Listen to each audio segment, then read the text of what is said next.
अस्सलाम वालेकुम। मैं हूं आपका मेज़बान आकिल हुसैन। नाज़रीन, क्या वाक़ई मुस्लिम लीग नून 2 ग्रुपों में डिवाइड हो चुकी है? या मरकज़ी क़यादत की जानिब से नई कोई हिकमत अमली, कोई नई चाल चलाई जा रही है, अपनी खोई हुई सियासत को बचाने के लिए? क्योंकि इस वक़्त मुस्लिम लीग नून के बहुत से रहनुमा एक-दूसरे के खिलाफ वो भी मीडिया में अजीब-व-गरीब किस्म के ऐसे बयानात देते हुए नज़र आ रहे हैं, जिसका आप तसव्वुर भी नहीं कर सकते हैं। मुस्लिम लीग नून का एक ग्रुप जो है वो एस्टेब्लिशमेंट के साथ यूँ चिपका हुआ है, जबकि मुस्लिम लीग नून के चंद रहनुमा जो हैं वो एस्टेब्लिशमेंट के खिलाफ अजीब-व-गरीब किस्म के बयानात देते हुए नज़र आ रहे हैं। तो ये आखिरकार हो क्या रहा है? ये चल क्या रहा है? मुस्लिम लीग नून चाहती क्या है? क्या इनकी प्लानिंग है? आज के प्रोग्राम में इस खबर की मुकम्मल तफ़सीलात आपके सामने रखेंगे और वो हक़ाइक़ से हम आज ये पर्दा उठाने वाले हैं। इसके साथ-साथ मुस्लिम लीग नून के जो कायद हैं नवाज़ शरीफ, उनकी जानिब से एक बहुत बड़ी मनसूबाबंदी तैयार की गई है। बहुत जल्द वो शहबाज शरीफ के भी परखचे उड़ाने वाले हैं। एक बहुत बड़ी प्लानिंग के साथ मुस्लिम लीग नून को एक नई रूह फूँकने की कोशिश की जा रही है।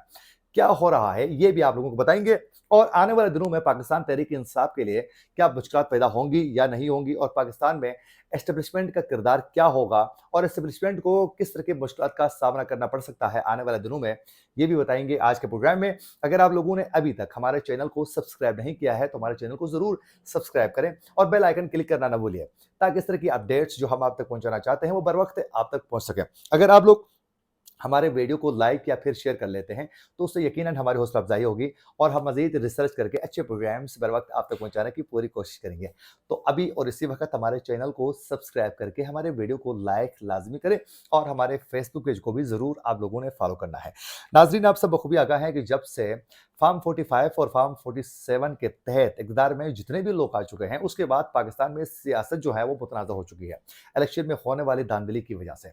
उसके बाद मुस्लिम लीग नून की आहिस्ता-आहिस्ता जब इमेज जो है, वो मार्केट में खराब होना शुरू हो गई अवाम के दरमियान, तो उसके बाद जो है एस्टेब्लिशमेंट के बहुत ज़्यादा करीब होने वाले मुस्लिम लीग नून के अंदर से बहुत से रहनुमाओं ने चीख-पुकार आहिस्ता-आहिस्ता शुरू कर ली।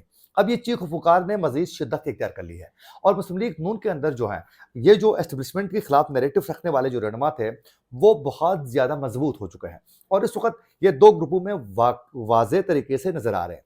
एक वो ग्रुप जो इस वक़्त इक़्तिदार में है और जिसमें शहबाज शरीफ के साथ मिलके हुकूमत का हिस्सा हैं, वो एस्टेब्लिशमेंट के गुण गा रहे हैं। जबकि जो इक़्तिदार में नहीं है, जिनको बड़े टेक्निकल तरीके से एस्टेब्लिशमेंट ने मुस्लिम लीग नून के कायद नवाज़ शरीफ के बहुत ही करीबी जो साथी थे, उन सबको बड़े टेक्निकल तरीके से इक़्तिदार से बाहर रखा, वो इस वक़्त चीख-पुकार कर रहे हैं। अच्छा, हो क्या रहा है? इख्तिलाफ़ात के हवाले से पहले बात करते हैं, फिर उसके बाद हम इनकी प्लानिंग आप लोगों को बताते हैं। नाज़रीन, आज अता तारड़ जो हैं वो प्रेस कॉन्फ्रेंस कर रहे थे। दौरान प्रेस कॉन्फ्रेंस सहाफ़ियों ने उनसे सवाल किया कि ये जो इस वक़्त जावेद लतीफ़ साहब मीडिया में आकर जो अजीब-व-गरीब किस्म के बयानात दे रहे हैं, जो एस्टेब्लिशमेंट के किरदार के हवाले से बात कर रहे हैं और उसके अलावा करोड़ों के हिसाब से पैसे लेकर गैर कानूनी तरीके से धांधली के ज़रिए लोगों को जितवाने के हवाले से जो बात कर रहे हैं, इस पर आप क्या कहना चाहोगे? उस पर अता तारड़ ने वाज़ेह तरीके से एक ही जुमले पर उन्होंने क्लियर कर लिया। उन्होंने कहा कि मैं जावेद लतीफ़ के बयान को संजीदगी से हम नहीं लेते हैं। ये उन्होंने वाज़ेह कर लिया। हालाँकि कैसे हो सकता है कि जावेद लतीफ़ जो है वो मुस्लिम लीग नून के कायद नवाज़ शरीफ के बहुत ही करीबी साथियों में से हैं और वो वही कर रहे हैं जो इस वक़्त नवाज़ शरीफ चाहते हैं। तो इस वक़्त एक तो जावेद लतीफ़ है, दूसरा इस वक़्त राना सनाउल्लाह है और फिर उसके अलावा साद रफ़ीक है। ये वो रहनुमा है जो आहिस्ता-आहिस्ता आवाज़ें उठाना इन्होंने शुरू कर लिया है। ये ऐसे ही आवाज़ें नहीं उठा रहे हैं, ये ऐसे ही चीख-पुकार नहीं कर रहे हैं। इसके पीछे एक प्लानिंग है, उस प्लानिंग के थ्रू ये सब कुछ किया जा रहा है। क्योंकि जावेद लतीफ़ पहले मुख्तलिफ टीवी चैनल्स में पैनल पर उनको बुलाया जाता था और उनसे मुस्लिम लीग नून और उनका मौक़िफ़ जो है वो जानने की कोशिश की जाती थी। अब जावेद लतीफ़ साहब को बाकायदा 1 टू 1 मुख्तलिफ प्रोग्राम्स में उनको बुलाया जा रहा है और वो 1 टू 1 जो प्रोग्राम्स हैं उसमें बड़े-बड़े इंकशाफ़ात कर रहे हैं, वो भी एस्टेब्लिशमेंट के खिलाफ।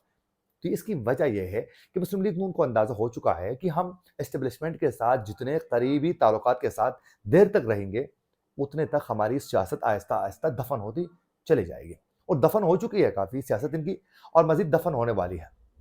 तो ये इनको वाज़ेह हो चुका है और मुस्लिम लीग नून की कायद को तो पहले से ही वाज़ेह था कि किस तरीके से उनको इक़्तिदार से दूर रखने की कोशिश की गई और कैसे उनको बड़े टेक्निकल तरीके से मुतनाज़ा बनाकर साइड किया गया और उनके ज़रिए में शहबाज शरीफ को आगे लाने पर खुद नवाज़ शरीफ को ही मजबूर किया, ये इनको वाज़ेह हो चुका था। अब अगली खबर आप सुनिए, फिर उसके बाद आप लोगों को इनकी जो प्लानिंग चल रही है, वो आपको वाज़ेह खुद भी होगी, उस पर हम अपनी बात भी आपके सामने रखेंगे, अपना तज़्ज़िया भी आपके सामने रखेंगे।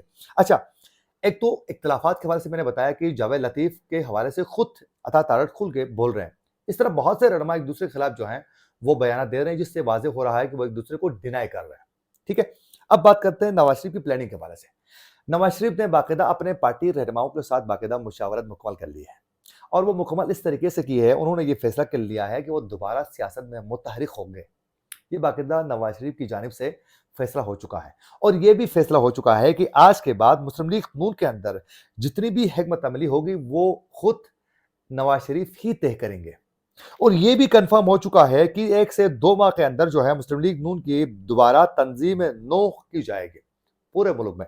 یہ باقاعدہ فیصلہ ہو چکا ہے، اور یہ بھی باقاعدہ پارٹی رہنماؤں سے نواز شریف باقاعدہ مشاورت کر چکے ہیں کہ آنے والے دنوں میں صدارت جو ہے پارٹی کی وہ خود دوبارہ لینے کے حوالے سے بھی پارٹی رہنماؤں سے مشاورت کر چکا ہے، کیونکہ اس وقت صدر تو جو ہے وہ شہباز شریف صاحب ہیں، تو اب ان سے صدارت بھی اٹھانے کے حوالے سے پلاننگ چل رہی ہے. تو یہ ان کو یہ واضح ہو چکا ہے نواز شریف کو کہ ابھی تک میں شہباز شریف کی بات سن رہا تھا اور پارٹی کے وہ کمپرومائزڈ لوگوں کی بات سن رہا تھا، جس سے ہماری سیاست تباہ ہو گئی، اور میں نے اپنے موقف کے ساتھ آگے نہیں بڑھنے کی وجہ سے میری سیاست دفن ہو رہی ہے. میں نے کمپرومائز کر نو ڈاؤٹ اس نے کمپرومائز کر لیا، کیونکہ ان کا اپنا طرز سیاست تھا، اس پر ان کو چلنا نہیں دیا گیا، اور شہباز شریف نے ان کو مجبور کیا کہ نہیں ہمیں اسٹیبلشمنٹ کے ساتھ نہیں لڑنا چاہیے، ہماری مشکلات میں اضافہ ہوگا، ہمیں یہ ہوگا. پھر انہوں نے بھی مجبور ہو کر اس سے تعاون کر لیا، اس سے سیاست دفن ہو گئے. تو اب یہ پلاننگ ہو چکی ہے. یہ جو ڈیوائڈ نظر آ رہے ہیں ایسی کوئی بات نہیں ہے، بلکہ آہستہ آہستہ اسٹیبلشمنٹ کے خلاف اپنا وہ نیریٹو بلڈ کر رہے ہیں. آہستہ آہستہ وہ حکومت کے مزے بھی لینا چاہ رہے ہیں، اور نیریٹو جو ہے وہ بلڈ کر رہے ہیں، تیار کر رہے ہیں آہستہ آہستہ. تو یہ بڑی پلاننگ کے ساتھ کی جا رہی ہے. ایسی نہیں ہے کہ وہ ایک خلاف ہو دوسرا اس کے خلاف بیان کرے، ایسی کوئی بات نہیں ہے. یہ پلاننگ کا حصہ ہے. جو آج نواز شریف نے یہ جو فیصلہ کیا ہے، جو ہمارے ذرائع سے خبر موصول ہو چکی ہے، یہ پلاننگ کا جو حصہ ہے، یہ اسی لیے دوسرے کے خلاف بیان بازی کر رہے ہیں اور چیک کر رہے ہیں عوام کی نبض میں ہاتھ رکھ کے کہ اس وقت ہمارے لیے کیا کچھ چل رہا ہے. تو وہ آہستہ آہستہ جو اسٹیبلشمنٹ کے خلاف بات کرنے والے ہیں، ان کا نیریٹو آہستہ آہستہ عوام ایکسیپٹ کر رہی ہے، اس میں کوئی دو رائے نہیں ہے. تو یوں یہ پلاننگ کے ساتھ دوبارہ وہ اسٹیبلشمنٹ کے خلاف بات کر کے وہ دوبارہ اپنی کھوئی ہوئی سیاست کو بچانے کی ایک کوشش ان کی جانب سے کی جا رہی ہے. اب آنے والے دنوں میں کیا پتہ ہوتا ہے، وہ آنے والے دنوں میں ہی پتہ چلے گا کہ ہوتا کیا ہے. اچھا، ہم نے بہت پہلے ایک خبر آپ لوگوں کو دی تھی، بلکہ اپنا تجزیہ پیش کیا تھا کہ ایک وقت ایسا آئے گا کہ اسٹیبلشمنٹ کے ساتھ کوئی بھی پارٹی کھڑی ہونے کے لیے تیار ہی نہیں ہوگی، اور جو بھی پارٹی اسٹیبلشمنٹ کے ساتھ کھڑی ہوگی اپنی سیاسی پناہ کے لیے، اقتدار میں آنے کے لیے، وہ پارٹی تباہ برباد ہو جائے گی. ابھی بھی ہو رہی ہے، لیکن آگے تباہ برباد ہوگی. اور ایک وقت ایسا آئے گا کہ تمام سیاسی جماعتیں جو ہیں وہ اسٹیبلشمنٹ کے ہاتھ جوڑ کر ان سے ریکویسٹ کریں گے، خدا کا واسطہ ہمارے ساتھ آپ کھڑے نہ رہیں. آپ ہمارے ساتھ کھڑے ہوں گے تو عوام ہمیں ووٹ بالکل دینے کے لیے تیار ہی نہیں ہوگی. یہ باقاعدہ عوام ریکویسٹ کرے گی اسٹیبلشمنٹ کو.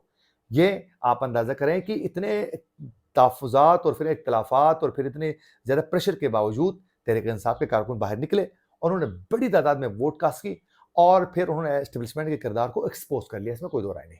تو یہ آئندہ کے لیے اسٹیبلشمنٹ کے لیے باقاعدہ ایک الارمنگ سچویشن پیدا ہو رہی ہے کہ اسٹیبلشمنٹ کے لیے مشکلات پیدا ہونے والی ہیں. اور آنے والے دنوں میں نواز شریف کے لیے باقاعدہ مختلف طریقوں سے تھریٹ بھی دی گئی ہے کہ بھائی آپ انسان کے بنے اور یہ چیزیں نہ کریں، اس سے نقصان ہوگا، آپ کی حکومت گر سکتی ہے، آپ کے پنجاب میں حکومت نہیں رہے گی. لیکن اس کے باوجود اگر مسلم لیگ نون سٹینڈ کر لیتی ہے تو دوبارہ اپنی سیاست تو کسی حد تک وہ بہتر بنانے میں کوشش کرے گی، لیکن ساتھ ساتھ اسٹیبلشمنٹ بھی ایکسپوز ہونے والی ہے. تو آنے والے دنوں میں مزید معاملات جو ہیں وہ پیچیدہ ہونے والے ہیں. اب تحریک انصاف کے لیے آنے والے دنوں میں مشکلات کم ہونے والی ہیں، اور پاکستان تحریک انصاف کے جو قائد تھے، پاکستان تحریک انصاف کے چیئرمین عمران خان جو ہیں، بانی جو ہے چیئرمین تو نہیں رہے ابھی، وہ مئی تک جو ہے وہ باہر آ سکتے ہیں کسی وقت بھی. مئی تک یہ تمام چیزیں ان کی جانب سے کی جا رہی ہیں، اور وہ مئی تک ان کو ریلیف مل سکتا ہے آہستہ آہستہ. پھر دوبارہ پاکستان کی سیاست میں بہت زیادہ ایک عجیب و افراتفری آپ لوگوں کو نظر آئے گی، اور جمعیت علماء اسلام بھی سڑکوں پر آئے گی، اور اس سے یوں دوبارہ سسٹم جو ہے وہ ایک منتشر آپ لوگوں کو نظر آئے گا. تو پاکستان میں معیشت کے حوالے سے بہت سے ایشوز ہیں. اس وقت پنجاب حکومت نے نان اور روٹی کی قیمتوں میں جو کمی کی ہے وہ عمل درآمد کروانے میں ناکام ہو چکی ہے. اب سے کچھ دیر پہلے میں خود نمبر پہ کال کر کے جو شکایت کے لیے رکھا گیا ہے پنجاب حکومت کی جانب سے، اس میں میں نے خود کال کر کے میں نے پوچھا، میں نے بات کی، لیکن وہ شکایت کا ازالہ کرتے ہوئے نظر نہیں آ رہے. یہ تھی وہ اپڈیٹس جو ہم آپ تک پہنچانا چاہتے تھے. اسی کے ساتھ اپنے میزبان عاقل حسین کو دیجیے اجازت. اللہ نے